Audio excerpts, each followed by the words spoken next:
I think the first thing we have to do is back up and look at what forgiveness is from God's point of view. When Christ went to the cross and paid the price for our sin, he completely paid the price for our sin. Right.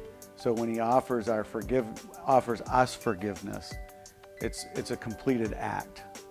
There's not anything else that has to be added to it. So, we're told if we confess our sin, he's faithful and just to forgive us our sin and to cleanse us from all unrighteousness. So it's complete, it's done. Sure. So there's nothing that has to be added. So I can't forgive something that God has already forgiven. He's already done it. And so I think for us personally, we have to step into that forgiveness. We have to realize and accept the fact that God has completely dealt with the issue. He's forgiven it, and he's done with it. Right. Think about it this way too, that when we talk about sin, you talked about this, and when we were talking in the Grace series, that sin is, literally missing the mark. Well, what mark are we missing? We're missing the mark of the standard of God's holiness. So when we sin, we're not sinning against ourselves, we're sinning against God. So God is, obviously Christ is the one who provides our forgiveness, but really God is the one to whom we ask for forgiveness. We're not asking ourselves, we're not saying, hey, self, can you forgive me because I haven't offended me, I've offended God. Right. And you don't have the authority to forgive yourself either. Right. Yeah.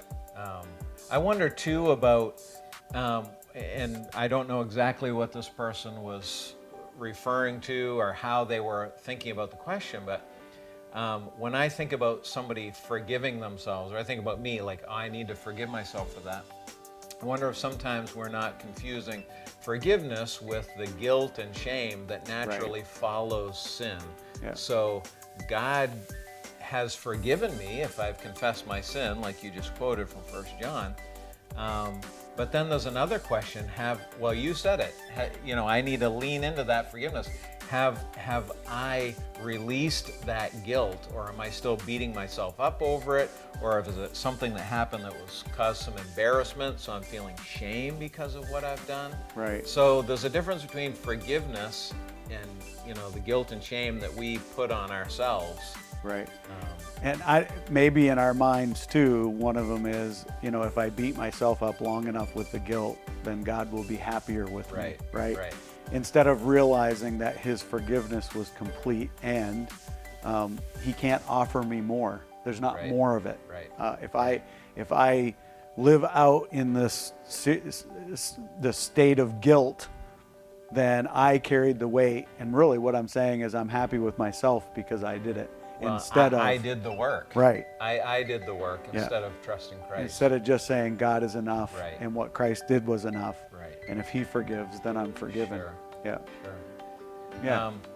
If you're wrestling with sin in your life, then clearly you need to ask Christ for forgiveness, and he freely offers it. That's the wonderful thing about his grace.